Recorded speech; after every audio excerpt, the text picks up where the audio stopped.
मंजिल बहुत दूर है, जाना वहाँ ज़रूर है, रास्ता मुश्किल है, मरना मंजूर है।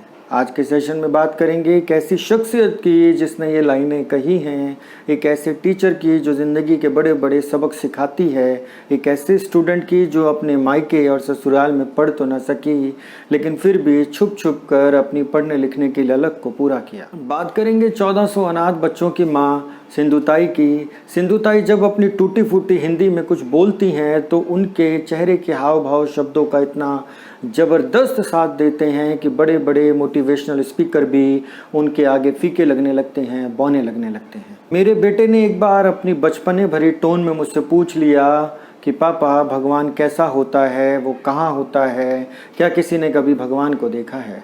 तब मैंने उसे सिंधुताई की तस्वीर दिखाई, सिंधुताई के बारे में सब कुछ बताया और कहा कि इंसान के रूप में ही भगवान धरती पर बसता है और वो ऐसा होता है। एक ऐसी औरत जिसने इस दुनिया के सारे कठोर दुख झेले, छोटी सी उम्र में शादी हो जाना, माँ का परायापन, अपने पति की मार झेलना, भीख मांग कर खाना खाना, मुर्दों पर रोटी सेक कर खाना, ये सब वो पल थे जो सिंधुताई ने जिए हैं। सिंधुताई देश विदेश में अब तक अनेक सम्मान पा चुकी हैं। महाराष्ट्र में उनका नाम बहुत ही चर्चित है, बहुत लोग उन्हें जानते हैं, लेकिन देश के दूसरे हिस्सों में शायद लोग उनके बारे में नहीं जानते हैं। सन 2010 में मराठी में सिंधुताई पर एक फिल्म बनी जिसका नाम था मी सिंधुताई सपकाल। उस फिल्म में सिंधुताई की कहानी को गहराई से दिखाया गया है। 14 नवंबर 1948 को सिंधुताई का जन्म वर्धा के एक गाय चराने वाले परिवार में हुआ। उन्हें पढ़ने लिखने का बहुत शौक़ था, लेकिन उनकी माँ इस बात से नाराज़ रहती थी। 12 साल की छोटी सी उम्र में सिंधुताई की शादी कर दी गई। उस वक्त उनके पति की उम्र 32 साल की थी। पति उन्हें बहुत मारता पीटता था। 20 साल की उम्र होते होते सिंधुताई 3 बच्चों को जन्म दे चुकी थी। इसी बीच उन्होंने वन विभाग के साथ गांव के गाय चराने वाले मजदूर, गोबर उठाने वाले मजदूरों के लिए संघर्ष किया, क्योंकि उनको उनकी मजदूरी नहीं मिल पाती थी। इस संघर्ष में गांव के मजदूरों की जीत हुई, सिंधुताई की जीत हुई। वन विभाग ने उनकी बात मान ली, मज़दूरों को उनकी मजदूरी मिलनी शुरू हो गई, लेकिन गांव का मुखिया इस बात से बहुत नाराज़ हो गया। इसी बीच सिंधुताई 9 महीने के गर्भ से थी। गांव के मुखिया ने एक अफवाह फैला दी कि सिंधुताई के गर्भ में जो बच्चा पल रहा है वो उसका है। इस बात से सिंधुताई का पति बहुत ज़्यादा नाराज़ हो गया। उसने सिंधुताई को मारा पीटा और गाय के तबेले में मरने के लिए छोड़ दिया। उसने सोचा कि भागती हुई गायें सिंधुताई के ऊपर से गुजरेंगी, वो मर जाएगी और उसके ऊपर इल्ज़ाम नहीं आएगा। लेकिन मगर किस्मत तो सिंधुताई से कुछ और ही उम्मीदें लगाकर बैठी हुई थी। उनकी ज़िंदगी में ऐसे चमत्कार हुए कि अगर कोई नास्तिक भी सुन ले तो उसको भगवान पर विश्वास हो जाए। जब सिंधुताई को होश आया तो वो एक बच्ची को जन्म दे चुकी थी। एक गाय उनके ऊपर आकर खड़ी हुई थी जो बाकी गायों से उन्हें बचा रही थी और चिल्ला चिल्ला कर उन्हें उठाने की कोशिश कर रही थी। सिंधुताई ने ओवल नाल को तोड़कर बच्ची को अपने आप से अलग किया। मराठी में बनी फिल्म में दिखाया गया है कि सिंधुताई ने 4 बार पत्थर से नाल को तोड़ा, लेकिन असल ज़िंदगी में उन्होंने 16 बार पत्थर से वार किया था और ओवल नाल को तोड़ा था। ओवल नाल बहुत ही मजबूत होती है, वो आसानी से नहीं टूटती, उसे काटना पड़ता है। जिस गाय ने उन्हें बचाया था, सिंधुताई उस गाय को गले से लगाकर रोने लगी। उन्होंने कहा कि तूने माँ बनकर मुझे बचाया है, मैं तुझे वचन देती हूँ कि मैं इस दुनिया की माँ बनूँगी। उसके बाद सिंधुताई छोटी सी बच्ची को अपने गले से लगाकर अपने माँ के घर चल दी। जब वो माँ के घर पहुँची तो माँ ने भी उन्हें घर से निकाल दिया। उसने कहा अपने पति के घर जाओ। बेसहारा बेघर अकेली सिंधुताई भटकती भटकती रेलवे स्टेशन पहुँच गई। यहाँ सिंधुताई गाना गाती थी तो उन्हें खाना मिलता था, भजन करती थी तो भोजन मिलता था। हमसे तू न खाने की न पीने की बात कर, मर्दों की तरह दुनिया में जीने की बात कर।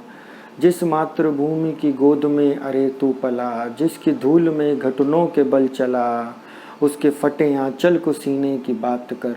इस दुनिया में तू मर्दों की तरह जीने की बात कर। सिंधुताई जब ये गाना बड़े जोश में ट्रेन में गाती थी तब उन्हें खाना मिलता था। ट्रेन में भीख मांग कर रोटी तो मिलने लगी, मगर रहने की समस्या अभी भी थी। अकेली औरत कहाँ जाती। सिंधुताई ने सोचा कि रहने के लिए सबसे सुरक्षित जगह कब्रिस्तान है। वो बताती हैं कि रात को अगर कोई वहाँ उन्हें देख लेता था तो डर कर भाग जाता था। इससे सिंधु ताई बड़ी खुश होती कि कब्रिस्तान में वो सुरक्षित है और आज़ाद है। भूख की तड़प बहुत बुरी होती है, भूखमरी क्या ना दिखाए। कई बार ऐसे भी मौके आए जब खाने को कुछ नहीं होता था तो सिंधु ताई जलते हुए मुर्दों पर रोटी सेक कर खा लिया करती थी। शमशान में लोग जो मुर्दों के कपड़े छोड़ जाया करते थे उन कपड़ों को वो पहना करती थी। नहाने की जगह नहीं थी, कई महीनों तक सिंधु ताई बिना नहाए रही। ज़िंदगी से तंग आकर सिंधु ताई ने कई बार आत्महत्या करने की कोशिश की, लेकिन शायद किस्मत को तो कुछ और ही मंजूर था। वो बताती हैं कि एक बार उन्होंने तय कर लिया कि अब तो वो ज़रूर मरेंगी। उन्होंने पेट भर खाना खाया, आत्महत्या करने जा ही रही थी कि रास्ते में एक भिखारी मिला। वो बहुत रो रहा था, बहुत दुखी था, उसे बहुत तेज़ बुखार था। वो कह रहा था, मैं मरने वाला हूँ, मुझे कोई पानी तो पिलाओ। सिंधु ताई ने कहा, तुमने मरना ही है तो पानी क्या पीना, खाना खाकर मरो, मेरे पास रोटी है। सिंधु ताई ने उसे खाना खिलाया, वो आदमी मरा ही नहीं। तब सिंधु ताई ने तय किया कि ये आदमी जो मरने जा रहा था वो नहीं मरा तो मैं क्यों मरूं। इसी तरह वो बताती हैं कि एक बार शमशान में भी उन्होंने मरने का निश्चय किया, तभी अचानक किसी अनजान आवाज़ ने उन्हें रोक लिया। वो कहने लगी, सिंधु ताई मरना क्यों। एक और बहुत ही रोंगटे खड़े कर देने वाला वाक़या उनकी ज़िंदगी में आता है। एक बार सिंधु ताई बहुत ज़्यादा निराश थी, बहुत परेशान थी। वो बस में कहीं जाना चाहती थी। उन्होंने कंडक्टर से टिकट मांगी। फटे हाल कपड़ों में औरत को देखकर कंडक्टर ने टिकट देने से मना कर दिया। वो उन्हें बस से नीचे उतारने लगा। फ्रस्ट्रेशन में सिंधु ताई उससे लड़ने लगी।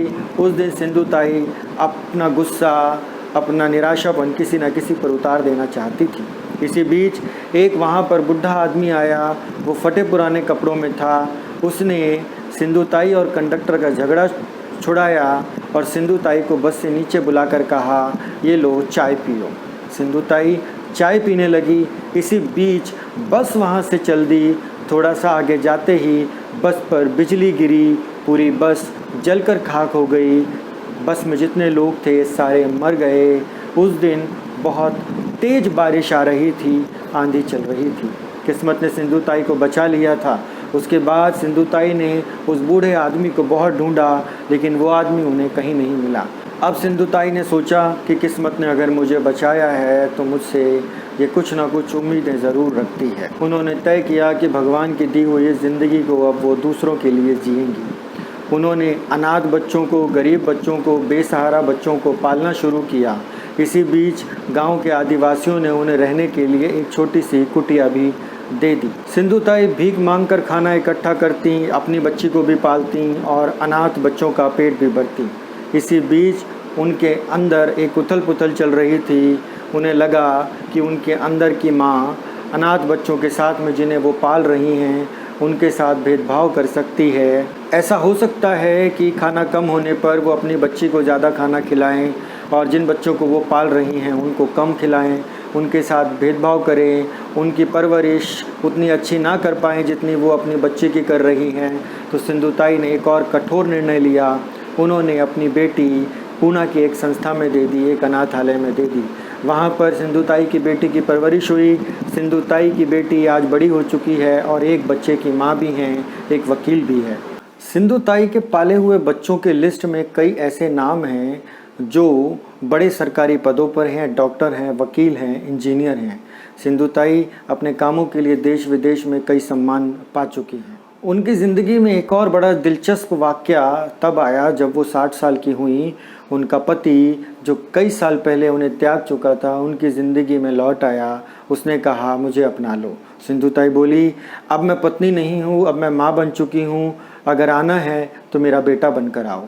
उसके बाद जब भी सिंधु ताई के आश्रम में कोई आता तो सिंधु ताई अपने पति को ये कहकर इंट्रोड्यूस करवाती कि ये मेरा सबसे बड़ा बेटा है। ऐसी शख्सियत दुनिया में कहीं लाखों में एक होती है, उनको एक सैल्यूट तो बनता है।